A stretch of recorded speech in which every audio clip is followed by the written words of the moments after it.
교회들을 보시게 되죠. 네. 제가 이제 다 올렸어요. 우리가 이제껏 에베소, 서머나, 버가모, 그 다음에 이제 오늘 두아딜라 이렇게 보게 됩니다. 이제 앞으로 보는 교회들은 위치상 조금 변화가 있죠. 앞전에 보았던 세 교회들은 다 그 위치가 어디에 자리 잡고 있었습니까? 네, 바닷가. 그래서 무엇이 발전했었죠? 무역. 왜요? 항구 도시이기 때문에. 그래서 무역이 발달되었고 교통로였습니다. 이제는 오늘부터 보는 두아딜라 교회는 내륙으로 들어가는 거예요. 내륙으로 안으로 들어가는데 이 두아딜라 교회는 버가모와 가까이 있지만 조금 더 안 내륙에 있다라는 것을 보게 됩니다. 여러분, 내륙이 가지는 장점도 있지만은 단점도 있어요. 여러분 딱 보셨을 때 무엇이 조금 염려가 되십니까? 그러니까 내륙에 있는 것들. 그리고 우리가 생각해야 돼요. 오늘날의 모양으로 우리가 생각할 것이 아니라, 오늘날의 상황으로 생각할 것이 아니라 이 당시의 문화로 우리가 상상의 나래를 펴서 과거로 돌아가 보는 거예요.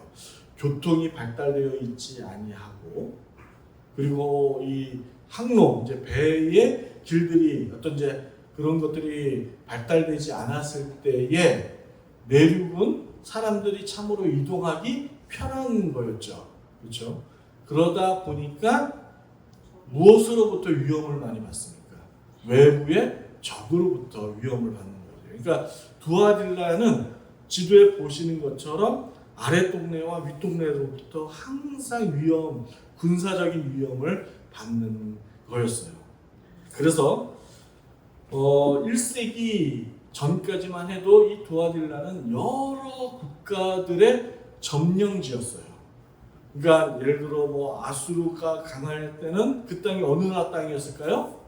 아수르 땅이 되고, 바벨론이 강할 때는 바벨론 땅이 되고, 이스라엘이 강하되면 이스라엘 땅이 되는 거예요. 아무튼 이렇게 늘 두아딜라는 여기저기 국가로부터 이렇게 펀치를 맞게 되는 샌드백과 같은 그러한 도시가 바로 두아딜라였죠. 그러다 보니까 이제 1세기 이후 우리가 지금 보는 이 요한계시록의 식민지를 지배하는 국가는 어디죠? 어느 나라예요? 로마잖아요. 처음 다 들으시는 이야기죠? 오늘 다 처음 듣는 이야기. 로마가 지배하고 있어요. 그러다 보니까 로마가 이 지역을 군사적으로 아주 핵심 지역으로 잡아서 군사 요충지로 개발했던 도시가 바로 이 두아딜라 도시가 되는 겁니다. 그러나 흥미로운 점이 있다는 것을 우리가 발견하게 되는데, 여러분 오늘 읽었던 18절에 보면 눈이 뭐라고요? 불꽃 같고 이제 이런 표현들이 많아요.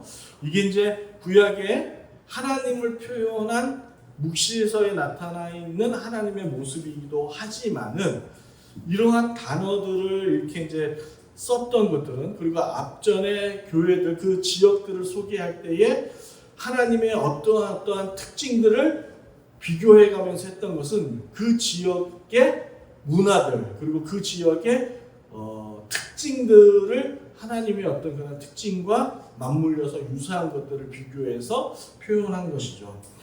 여러분, 불하면 무엇 제조업과 많이 이렇게 이제 연관이 됩니까? 철강, 그렇죠, 철강. 그러니까 이제 이 두아딜라는 군사적으로 요충지라고 얘기했잖아요. 그러니까 외부의 침략을 자주 받는 지역이다 보니까 두아딜라는 앞서 항구 도시와 다르게 무엇이 발달했냐면 제조업이 발달했어요. 그리고 제조업 가운데 어떤 것이 발전했냐면 철강 사업이 발전하게 된 것이죠. 왜요? 군사적인 영향을 많이 받았기 때문에.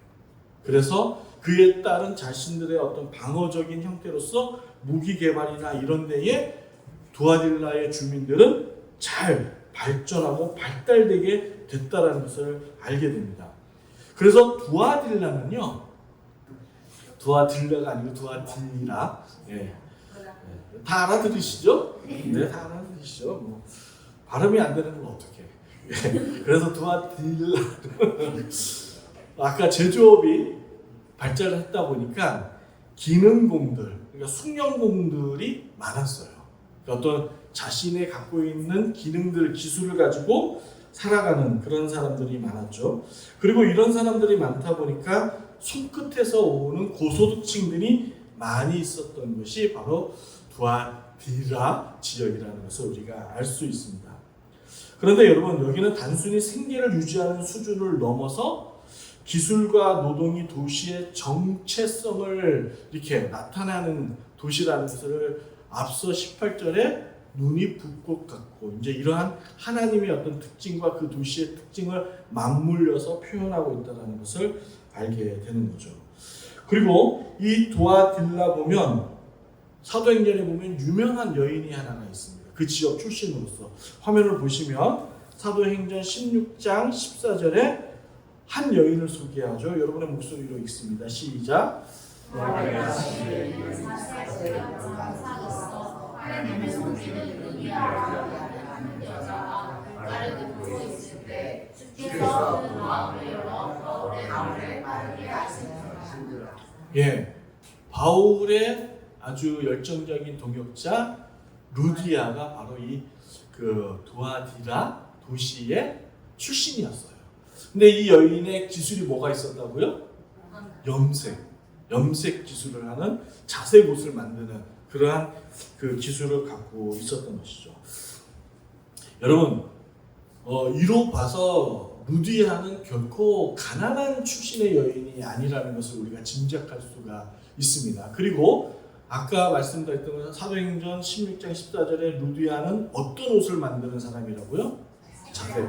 오늘날 우리가 이제 옷감을 만드는 기술들이 발전을 해갖고 이렇게 색색의 옷들을 자유롭게 입고 하지만 그 당시에 화려한 색감을 갖고 있는 옷을 입는다라는 것은 흔한 일이 아니었습니다. 여러분 꼭 과거를 돌아가서 생각을 하셔야 돼요. 그리고 이와 같은 자색복은 옷은 누구만 입습니까? 왕족과 귀족들만 입는 거예요. 그러니까 부유한 층들. 그러니까 루디아의 거래처는 어떤 사람들이에요? 귀족들과 왕족들인 거죠. 그리고 이 같은 자색 옷을 만든다는 게 오늘날처럼 시장 바닥에서 노점상에 깔려 있는 뭐 이런 1, 2만 원의 옷이 아니라 백화점에서나 보는 그 고급 그 쇼윈도에서나 볼 수 있는 옷들이 자색 옷인 거예요. 그러니까 루디아는 고급 직무로서 염색 기술을 가져서 귀족들과 왕족들과 거기에 부유층들에게 옷을 파는 그러한 상인이었던 것이죠. 그러니까 그는 사회적으로 엄청난 지위를 가진 인물이 루디아라는 것을 알 수가 있는 거예요. 그러니까 이걸로 보아 두아딜라라는 지역의 사람들은 제조업이 발달되었고 그 제조업을 통해서 기능공들이 발달했어요. 그리고 그 기능들은 삶에 영향을 줬을까요? 안 줬을까요? 줬죠. 오늘날 울산, 포항과 같은 지역일 거예요. 서울보다 소득이 많은 지역이 울산이라고 제가 들었습니다. 맞나요? 그러니까 개인의 소득차들이 훨씬 높은 곳이 울산. 왜요? 기술로 인하여 연봉이 높기 때문 아니겠습니까? 그와 동시에 또 군사적 요충지로서 이 불완전한 이러한 자신들의 상황들을 기술과 산업을 통해서 도시의 생명을 이어간 주민들, 그 사람들이 두아딜라 사람인 거죠. 여러분, 우리도 보면 자원이 부족한 국가 아닙니까?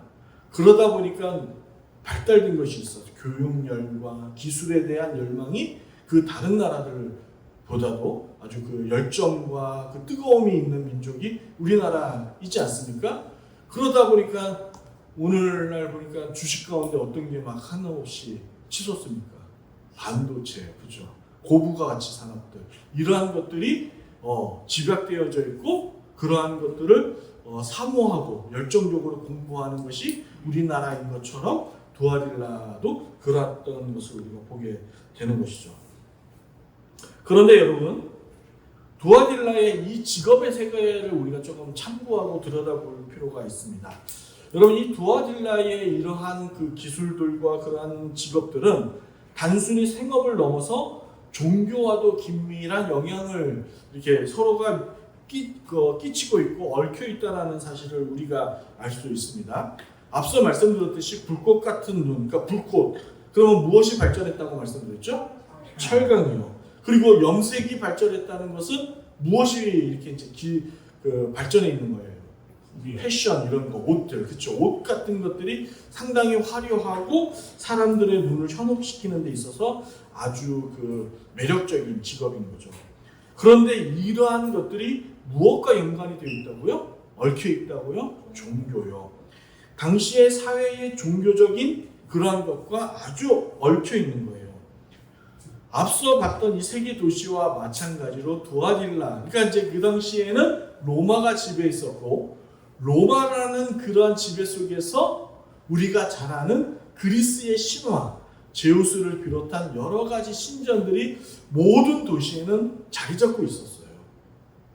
그리고 로마는 유일신이 아니라 어떠한 종교죠? 다신교잖아요. 여러 신들을 믿고 따르는 그 민족이 로마의 문화와 그 종교적인 형태를 가지고 있었다고요.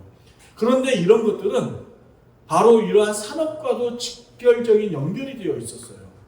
그리고 이러한 다양한 종교들이 많으면 많을수록 그 지역 사람들은 부를 창출하는데 매우 유리했어요. 왜 그럴까요? 여러분, 철강은 우상을 만드는데 자주 사용되는 재료예요. 그리고 화려한 의상들은 여러 종교 행사의 퍼라이드를 펼치는 데 있어서 가장 매력적이고 매혹적인 것들이 이러한 화려한 염색을 주축으로 한 옷들, 이런 것들이 바로 종교에 있어서 큰 영향을 미치고, 또 이것들은 그 속에서 먹고 사는 데에 유리한 영향들을 갖고 있었던 거죠. 따라서 다양한 이방 종교가 존재했던 것만큼, 그리고 다양한 종교가 존재하며 존재할수록 그에 따른 축제와 의식이 끊임없이 두아딜라는 열렸어요. 브라질의 유명한 축제 있죠? 삼바, 카니발 축제 같은 거. 이런 것들이 끊임없이 두아딜라에는 있었던 거예요. 그래서 그 과정에서 화려한 옷감과 장식품 그리고 종교용품이 필요했고 끊임없이 사람들에게 팔려 나갔습니다. 이게 바로 두아딜라 사람들이 생계를 유지하고 먹고 사는 데 유리한 장점이 됐던 것이죠.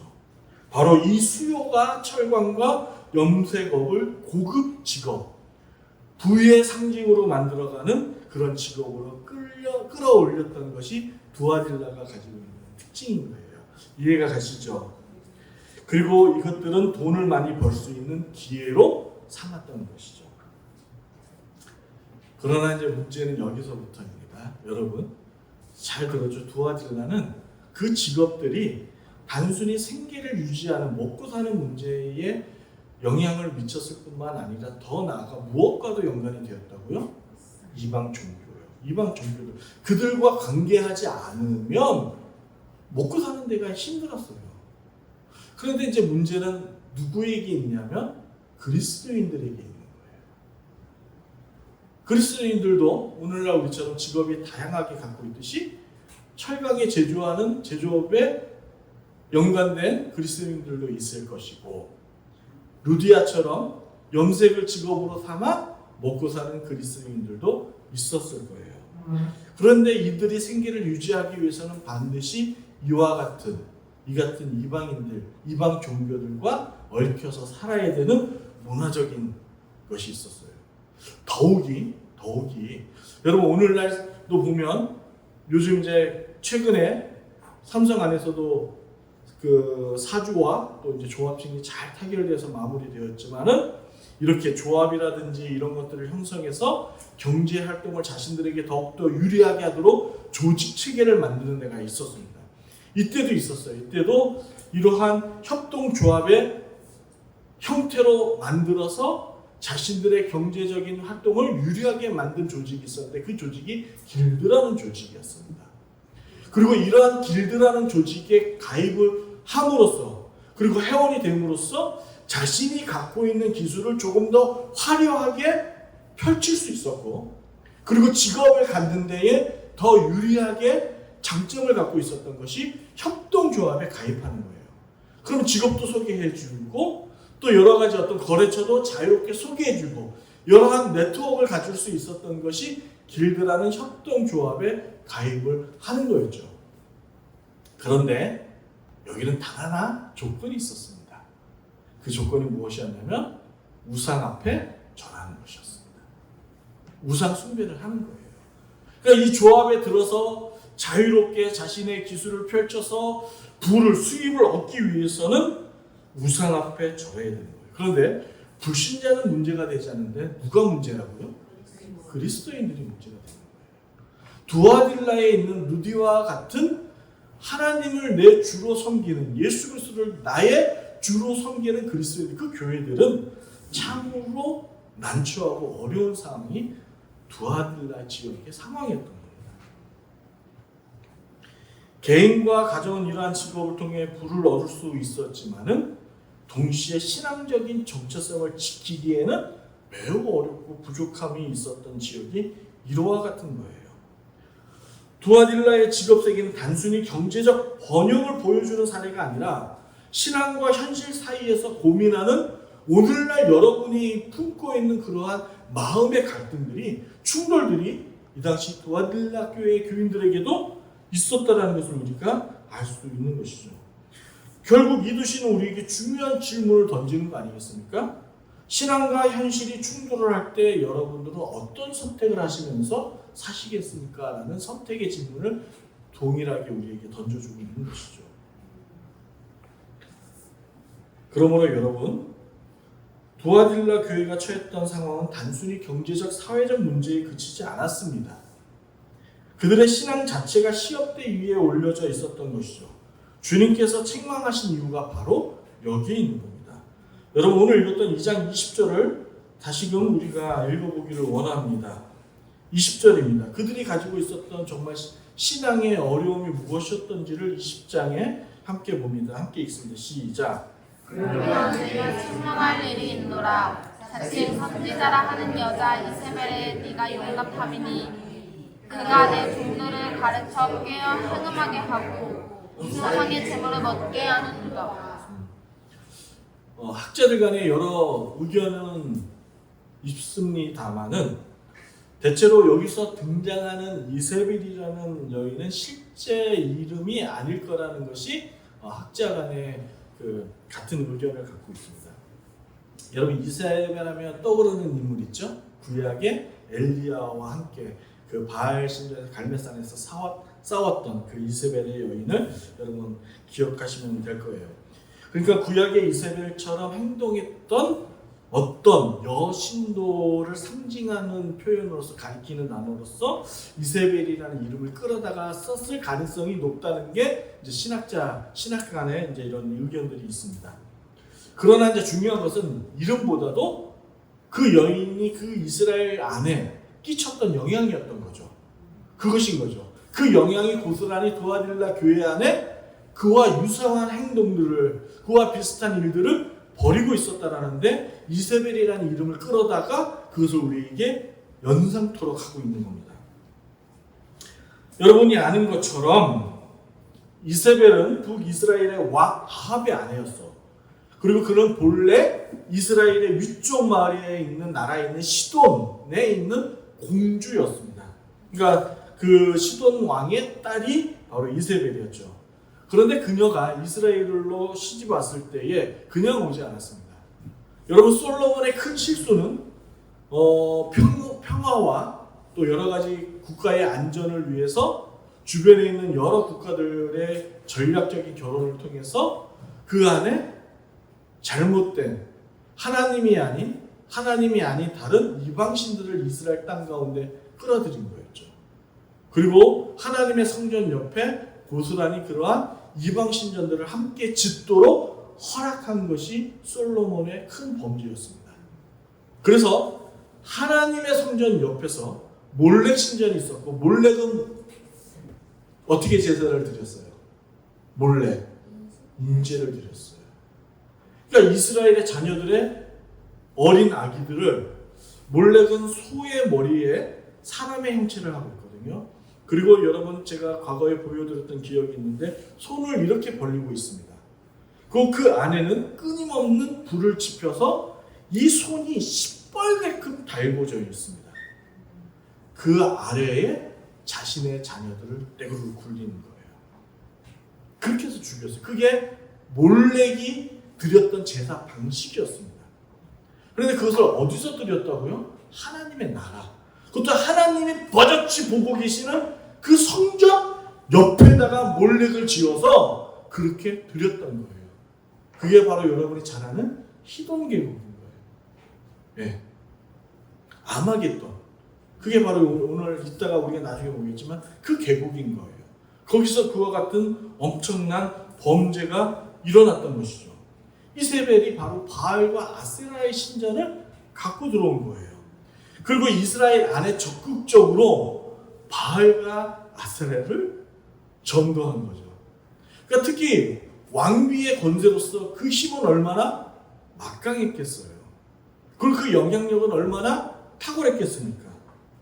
그리고 그 과정에서 음란 행위를 적극 지원함으로써 하나님 나라인 가정을 파괴하는데 앞장섰고 주동했던 인물이 이세벨이었어요. 그런데 이와 같은 유사한 행동을 두아딜라 교회의 그 어떤 여인, 자칭 선지자, 사도라고 말하는 이세벨과 같은 그 여인이 두아딜라 교회에서 그와 같은 행동을 벌인 거죠. 왜요? 앞서 제가 두아딜라 지역을 설명드렸어요. 그 안에서 먹고 사는 데 있어서는 반드시 우상숭배가 행해져야 돼요. 그리고 조합에 가입이 돼야 돼요. 조합에 가입이 되려면 우상신전 앞에서 절을 해야 돼요. 여러분, 절이 문제가 아닙니다. 하나님의 창조 질서를 파괴하는 게 문제예요. 절도 문제이지만은 하나님이 아닌 것에 고개를 숙이는 것도 문제이지만은 고개를 숙임으로써 이방신들이 갖고 있는 잘못된 사상들, 종교 의식들을, 생활 습관들을 하나님의 나라의 가정에 들여와서 그것들이 아무렇지도 않게 행해진 거죠. 여러분, 상상해 보세요. 원교회를 제가 업증하는 이제 나이 먹은 저 같은 사람이 그런 신전에서 젊은 여인들과 뒹군다고 상상을 해보십시오. 그러면 집에 와서 아내가 눈에 보이겠습니까? 보이지 않죠. 갈등이 심화가 되는 거죠. 그로 인하여 가정이 파괴되고 부부의 관계가 무너지고 자녀들이 상처받고 하나님이 소중히 여기고 하나님이 귀히 여기는 하나님의 나라 그 가정 하나님의 나라의 처음 시작인 그 가정이 무너지고 잘못되고 훼손되는 심각한 문제가 발생되는 거죠. 그게 어디서 일어났어요? 교회에서요. 그리고 그 이사벨은 어쩔 수 없어. 먹고 살기 위해서는 그래야 돼. 라고 자연스럽게 가르친 거죠. 여러분, 이러한 유사한 일들이 교회 안에서 얼마나 많이 일어나고 있습니까? 오늘날도 이와 상황은 다르지만은 우리가 세상에서 갖고 있는 가치와 사상과 이 세속화된 문화들을 고스란히 교회 안에 들여와서는 얘기하기를 어쩔 수 없는 거잖아. 세상과 더불어 살기 위해서는 세상의 질서도 따라야 되는 것이 맞잖아 라고 얘기를 하는 거죠. 그래서 자연스럽게 그것들이 교회에 스며들어서 하나님의 나라가 파괴되고 무너지는 것을 보게 되는 거죠. 그러니까 경제적인 활동을 위해서 길드에 참여하고 그 과정에서 우상 숭배와 자신의 신앙을 타협하는 그러한 모습들이 신앙 공동체 안에 스며든 거예요. 여러분, 잘 아세요? 잘 들으세요? 하나님을 버린 게 아니라고요. 교회를 떠난 게 아니라고요. 교회를 다니고 하나님을 믿지만은 하나님도 믿고 바알도 아세라도 믿는 거예요. 이처럼 이세벨은 교회의 타협과 혼합주의를 끌어다 온 거예요. 결국 주님의 책망은 단순히 한 개인을 향한 것이 아니라 교회 전체가 신앙과 현실 사이에서 타협하며 우상 숭배와 결탁한 모습을 책망하는 것이죠. 그래서 교회에 잊지 말아야 될 것이 있게 되고 있어야 될 것이 없는 그러한 모습이 두아딜라 교회의 모습이 되어 버린 거예요. 그러므로 구약의 이세벨이 이스라엘을 무너뜨렸듯이 두아딜라 교회 안에 이세벨적 행위가 그 공동체를 무너뜨리고 있음을 지금 주님이 책망하고 있는 겁니다. 그러므로 여러분, 여기서 우리는 중요한 의문을 던지게 됩니다. 왜 교회는 그토록 쉽게 세속화의 길로 들어서는가 하는 거예요. 조금 더 접근할게요. 여러분과 저는 왜 이리도 쉽게 세상의 그러한 이치들과 세상의 여러 질서에 쉽게 잠식되어 버리는 것일까요? 여러분, 두아딜라 교회에 보낸 그 편지에 서두의 그 글에서 답을 찾을 수가 있습니다. 여러분 18절입니다. 18절에 보니까 두아딜라 교회 사제에게 편지하라. 그 눈이 불꽃 같고 그 발이 빛난 주석과 같은 누구요? 하나님의 아들이 이르시되. 이 글쓴이가 이 편지를 쓴 사람이 당연히 그 편지를 읽는 독자들을 생각했을까요? 생각하지 않았을까요? 생각했죠. 그리고 그들이 겪고 있는 상황들, 그리고 그들의 주변 상황들을 염두하고 얘기했어요. 아까 불꽃 같고라는 말은 그들이 갖고 있는 철강서, 불로 지펴서 달궈서 했던 이런 것들, 그리고 빛난 주석과 같은, 여러분 이러한 기술들은 그러니까 보석을 만드는 거죠. 화려한. 그러니까 이런 보석공들도 이 안에 제조업이 발달함으로 있었던 거예요. 그런데 이것들은 결국 어디와도 깊은 연관을 맺고 있는 직업이었다고요. 우상 숭배를 하는, 우상을 섬기는 것과 깊은 연관이 있었어요. 그래서 그들에게 신의 아들이라는 표현은 아주 익숙해요.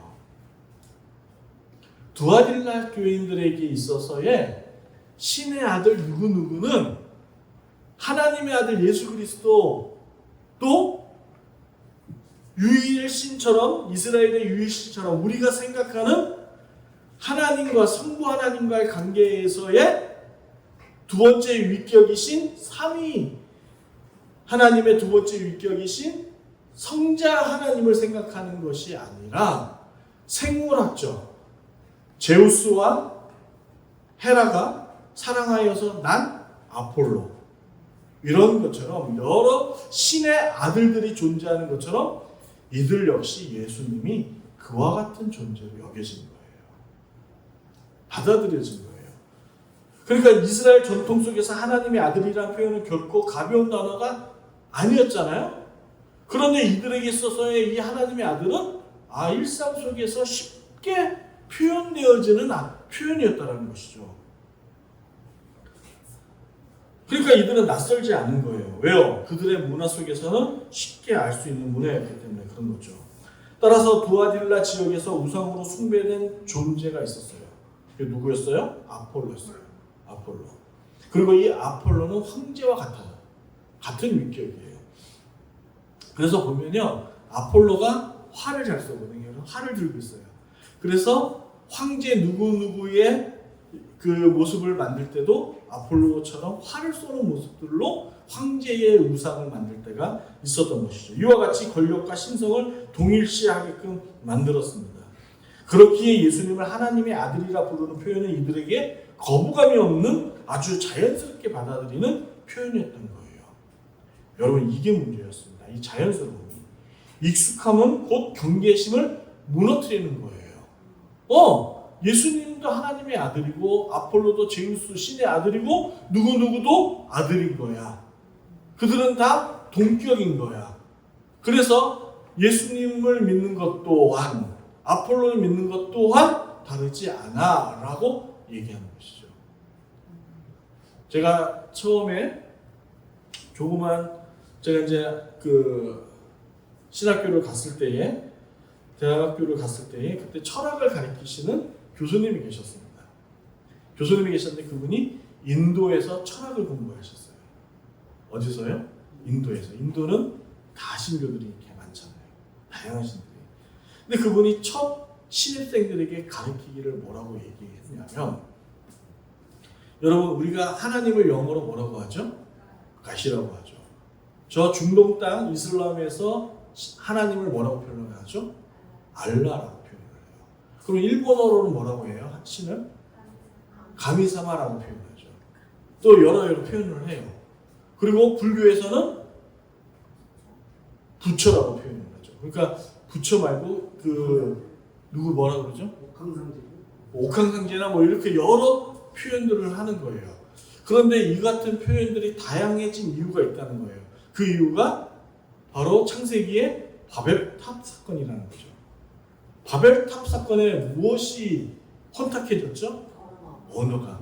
그래서 이제 우리말을 쓰는 사람은 하나님이라고 표현하는 거고, 아람어를 쓰는 사람은 알라라고 표현하는 거고, 그런데 그들이 생각하는 모든 하나님은 창조주이신 그 하나님을 표현하는 것이다. 그리고 그 표현의 모습들은 달라질 수 있는 것이고, 경배의 모습들, 그러니까 즉 종교의 의식 또한 달라질 수 있다라고 얘기를 한 거예요. 그럴싸하죠. 매우 그럴싸한 거예요. 저는 되게 충격이었던 거예요. 그러니까 이런 거죠. 설악산의 정상을 올라가는 데는 A 코스, B 코스, C 코스, D 코스가 있듯이, 그러나 결국에는 한 정상으로 만나게 되어 있다라는 거예요. 이게 바로 다일신사상, 다종교 사상에서 또 얘기하고, 오늘날 그 얘기하는 많은 철학 사상에서 이 얘기를 하는 거죠. 도아딜라 사람들은 이렇게 생각한 거예요. 너무도 자연스럽게 받아들이다 보니까 이 신이나 저 신이나 상관이 없는 거예요. 그래서 아폴로 신전에서 그러니까 오전에는 교회에서 예배드리고, 오후에 가서 그쪽에 가서 축제드리고, 그와 같은 여사제들과의 음란한 행위를 하는 것들 결코 죄로 여기지 아니한 겁니다. 왜요? 그들 문화 속에서는 자연스러웠으니까. 태어날 때부터 보고 자랐으니까. 태어날 때부터 듣고 자랐기 때문에 엄마, 아빠 하듯이 하나님의 아들, 신의 아들이라는 표현은 너무도 익숙하고 거부감 없는 자연스러운 단어였기 때문에, 생활 용어였기 때문에 문제가 되지 않았던 겁니다. 그러한 상황 속에서 사도 요한은 아니라고 얘기하는 거죠. 같을 수 없다라고 얘기하는 거예요. 오직 신의 아들은, 하나님의 아들은 누구라고요? 예수 그리스도. 그러면서 그 도아딜라 교인들이 쉽게 알 수 있는 단어, 그 눈은 불꽃 같고, 불하면 뭐를 형상해요? 아까 얘기했던 그 철강하는, 모든 것을 녹여버리는, 그리고 화려한 주석과 같은 그러한 분은 오직 누구밖에 없다고요? 예수님밖에 없다는 거예요. 여러 주석과 보석으로 화려한 신들을 만들어 봤자 그것들은 다 가짜라고 지금 얘기하고 있는 것이죠. 도아딜라 교회가 겪었던 혼합주의의 위험은 오늘날 우리에게도 동일하게 다가오는 문제 아닙니까? 그렇게 오늘 이 도아딜라 교회를 향하여 강력하게 우리에게 메시지를 전달하는 것은 깨어 있어야 한다는 거죠. 바짝 정신 차려서 섞이지 않도록, 세상의 문화에 혼합되지 않도록 정신 바짝 차리라는 거죠. 여러분, 산속에 들어가 살라는 게 아니에요. 더불어 안에 살지만은 어떠한 상태에 있으라고? 깨어 있으라고요. 하늘의 언어와 세상의 언어를 구분할 줄 알라고요. 하늘의 행동과 세상의 행동을 구분할 줄 알라고요. 구분하여 살라고. 이게 바로 거룩의 의미 아닙니까? 맞죠? 그게 거룩함인 거죠. 세상에 더불어 살지만은 세상의 언어를 쓰지 않고 하늘의 언어를 쓰는 거예요. 하늘의 언어 어떻게 쓰는 거예요? 세상은 서로 비방하고 억울하게 만들어버리고 욕하고 그 사람을 뒷밟아버리지만은 하늘의 언어는 이쁜 말 하는 거예요. 옆에 분에게 인사합시다. 왜 이렇게 오늘따라 화려하십니까? 한번 인사해보세요. 그러면서 예뻐 보입니다. 미남이십니다. 한번 인사해보세요. 예뻐 보이십니다. 예. 문무사님께 하셔야죠, 선장관님. 빨리 예뻐 보입니다. 예뻐 보이십니다. 그래야죠. 그래서 세상 사람들의 대화를 보세요. 어떻게 하든 그 상대의 마음을 힘들게 만들잖아요. 깎아내리잖아요. 그런데 교회 안에서는 어떻게 대화해요? 치켜 세우잖아요. 격려하잖아요. 위로하잖아요. 기분 좋게 만들어주잖아요. 그래서 살아가는 데 있어서 좌절하지 않고 낙심하지 않도록 세상은 살아볼 만한 곳이야. 세상은 우리가 살기에 매우 좋은 곳이야 라는 하나님의 나라를 만들어버리는 거잖아요. 행동도 마찬가지입니다. 세상은 어떻게든 그의 주머니에 있는 것들을 뺏어버리지만은 하나님의 나라는 내 주머니에 있는 것을 뺏어서라기보다 내 주머니에 있는 것을 꺼내서 상대의 주머니에 넣어주는 아름다움이 있잖아요. 이것이 하나님의 나라와 세상의 나라의 차이인 거죠. 그러니까 더불어 살지만은 이 세상에 있지만은 어떤 언어를 쓰라고? 하늘의 언어를 쓰는 거예요. 하늘의 행동을 하라고요. 이것이죠. 사랑하는 여러분, 그러면 이제 이런 질문을 우리가 마지막에 오늘 말씀을 통해서 해볼 수가 있어요. 그렇다면 어떻게 깨어서 거룩함을 유지할 수 있을까? 더불어 살아야 되는 이 세상 속에서 우리는 유혹받지 않고 흔들리지 않고 버틸 수 있을까? 라는 질문을 해볼 수 있는 거예요. 어떤 방법이 있을까? 그 방법을 찾아야 되는 거잖아요. 그래서 그 방법을 찾아서 그 방법을 가지고 살아가야 되는 거잖아요. 제가 늘 말씀드렸죠. 성경은 자기계발서가 아닙니다. 그러하기에 성경에서 그 모든 답을 우리가 찾는 실력이 필요해요. 그래서 성경을 읽는 거예요. 성경을 읽는 이유가 거기에 있는 겁니다. 그리고 그 답을 당연히 사도 요한은 우리의 성령님은 귀 있는 자들에게 이 말씀을 하시는 거죠. 화면을 볼게요. 25절입니다. 제가 이것을 쉽게 새 번역으로 좀 했어요. 왜냐하면 개역 개정보다 새 번역이 조금 더 잘 번역해 놨기 때문에. 개역 개정에는 없는 단어가 새 번역에는 있어요. 그것이 조금 더 좋죠. 여러분의 목소리로 25절을 읽어보겠습니다. 시작.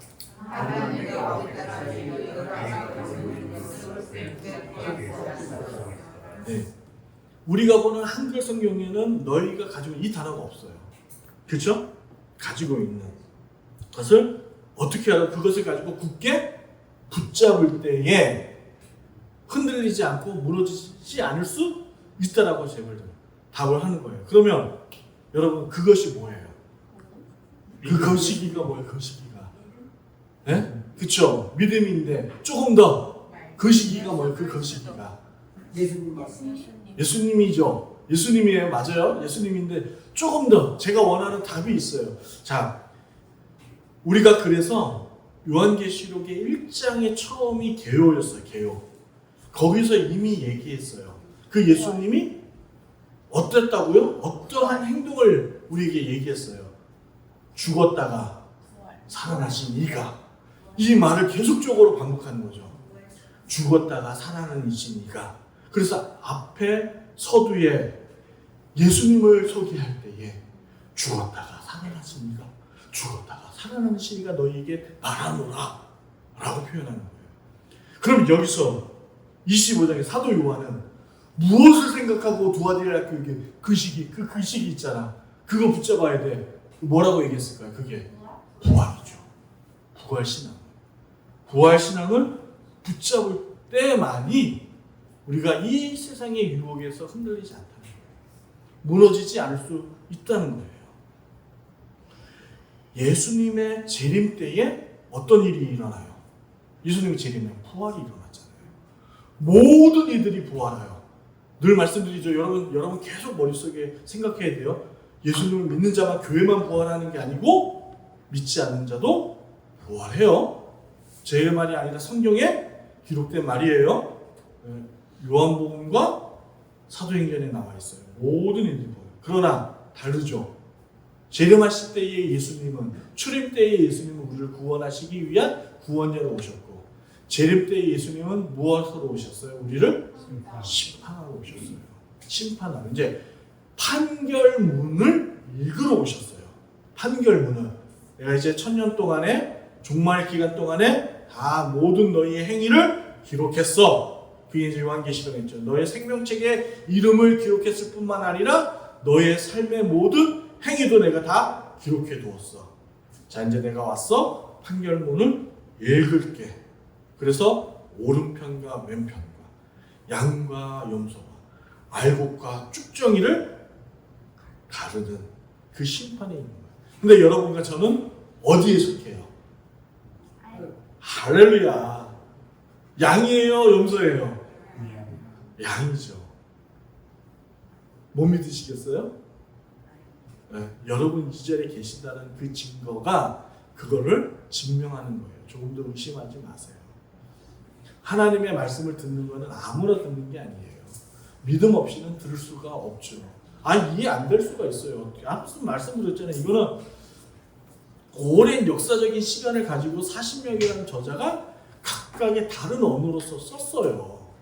그리고 우리와 전혀 다른 문화 속에서, 생활 습관 속에서 써 내려갔다고요. 그래서 이걸 이해하기가 쉽지가 않아요. 그래서 목사가 되기 위해서는 10년이라는 교육을 받아야 되는 거예요. 의사도 10년을 교육받듯이 목사도 정상적으로 목사 되려면 대학교 4년, 그리고 신대원 3년, 그리고 인턴 과정 2년을 거치고 나서 목사 고시 시험에 합격해야 정상적으로 목사가 될 수 있는 거예요. 그 과정을 거치지 않으면 안 되는 거죠. 근데 왜 우리는 의사와 다르게 월급이 적을까요? 어쨌든 자, 그런 거죠. 그래서 그거를 가져야 되는 거예요. 바로 주님이 부활하심으로 말미암아 그것을 우리가 믿고 나갈 때 흔들리지 않는 믿음이 갖는다는 거죠. 두 번째 26절입니다. 빨리 진행할게요. 시간이 이렇게 된지 몰랐습니다. 26절로 세 번역으로 읽습니다. 여러분 화면에 보여주세요. 시작.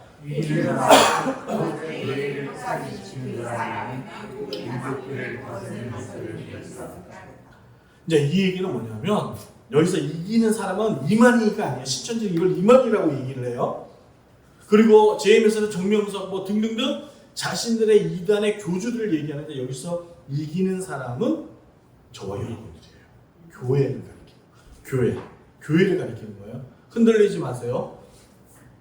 교회를 가리키는 거고 이게 무엇을 얘기하냐면 그 일이 끝나는 말세 때, 말일 때 심판이 판결문이 읽어지는 그 날에 우리들도 민족을 다스리는 권세를 주님께서 주시겠다는 거예요.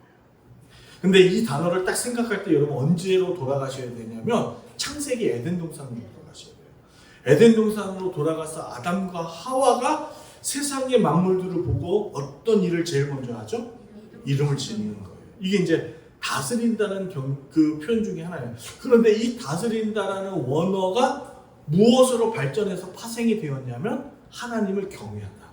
워십이라는 이 단어가 다스린다라는 말에서 파생이 된 거예요. 그러므로 여기서의 우리가 하나님을 드리는 진정한 일은 우리에게 주어진 사명들, 그 일들, 우리 교회를 잘 다스릴 때에 하나님께서 영광 받으신대요. 우리의 가정을 잘 다스릴 때에, 작은 교회인 나를 내 마음을 잘 말씀으로 다스릴 때에 하나님께서 영광 받으신대요. 이거예요.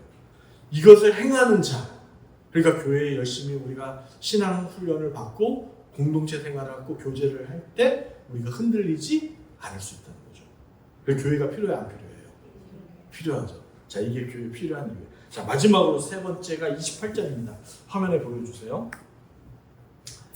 자, 이거 위에 거는 개역 개정 여러분이 보시는 한글 성경이에요. 이제 밑에 보이세요 혹시? 세 번역이에요. 세 번역으로 읽습니다. 시작. 나 예수는 나의 천사를 너희에게 보내어 교회들의 주는 이 모든 증언을 전하게 하였다. 나는 다윗의 뿌리요 그의 자손이요 빛나는 샛별이다. 샛별이 여기서 누구예요? 다윗의 자손이 누구예요? 예, 예수님이요. 샛별을 죽이라. 그러니까 예수님을 죽인다는 거예요. 여러분 여기서의 이것이 예수님이다라고 하는 표현은 22장 16절에 이미 그 샛별이 누군지를 밝혔어요. 오늘 마지막에 읽었던 22장 16절은 지금 읽었던 2장 28절에 이 샛별이 누군지를 밝혔어요. 그러니까 다른 데서 해석을 찾을 필요가 없는 거예요. 그럼 여기서 샛별이 누구예요? 예수님을 주신다는 거예요. 여러분 이게 뭐예요? 예수님은 어떤 왕이에요? 만왕의 왕이시죠. 그리고 완전하신 왕이에요. 인류에 우리가 구약에서의 많은 왕들을 봤잖아요. 그런데 그들의 왕들의 끝을 보면 성공했어요? 실패했어요? 다 실패로 끝나요. 여러분 구약을 우리가 이제 다 읽었어요. 지금 우리가 성경 읽기 복음서로 들어갔습니다. 복음서로 들어갔는데 우리가 구약의 이야기들을 다 끝에 결과들을 보면 실패의 이야기로 돌아가요. 그것이 무엇을 암시하냐면 무엇을 우리에게 보여주냐면 인간의 한계예요. 인간의 부족한 거예요. 인간이 처음에는 좋은 마음으로 했다가 그 마음이 어떠한 상황에서 변할 수도 있고 변질될 수도 있고 그렇죠? 처음에는 좋았던 사이가 어떠한 소소한 일로 안 좋아질 수도 있고 그런데 주님은 그런 분이세요? 아니라는 거예요. 그러니까 우리 진정한 영원하신 그 만왕이 누가 되신다는 거예요? 예수님. 변질되지 않는 변개하지 아니하십니다. 늘 자신의 백성들의 마음을 생각하고 자신들의 백성들의 행복만을 생각하는 그러한 진정한 만왕의 왕 예수님이 샛별이 되어서 빛납니다. 지금은 종말의 시기라 캄캄하잖아요. 이 샛별이 언제 뜨는 샛별이냐면 언제적 샛별이냐면 이제 그 달이 지고 해가 뜨기 전에 별 보여요, 안 보여요? 보이죠. 해가 뜨기 직전. 그러니까 이렇게 환하게 뜬 게 아니라 뜨기 직전, 동트기 직전에 보여지는 그 별. 그러니까 햇빛으로 인해서 뜨는 햇빛으로 인해서 이렇게 반사돼서 빛나는 그 샛별을 이야기하는 거예요. 여러분 드라큘라 같은 영화 보면 주인공이 막 힘들게 드라큘라에게 막 핍박당하고 막 쫓기고 그러다가 언제 그 위기를 피하죠? 문틈으로 그냥 새벽별이 쫙 비칠 때, 동이 트기 시작할 때 이 샛별을 얘기하는 거예요. 너 지금 힘들지? 아까 도아딜라 교회는 먹고 살기 위해서는 우상을 섬겨야 돼요. 절을 해야 돼요. 그 속에서 자신의 생계와 가정을 지켜나가야 돼요. 그런데 그리스도인들은 하지 않았다고요. 얼마나 삶이 핍박했겠어요. 힘들었겠어요. 그런데 그거 잠깐이라는 거예요. 오래가지 않는 거예요. 새벽에 동트듯이 그 샛별이 비치듯이 곧 그때가 온다는 거죠. 그러므로 이 세 가지를 붙잡을 때에 세상 속에서 흔들리지 않는다는 것을 얘기합니다. 사랑하는 여러분, 이것이 얼마나 큰 우리의 소망이고 위로가 되겠습니까?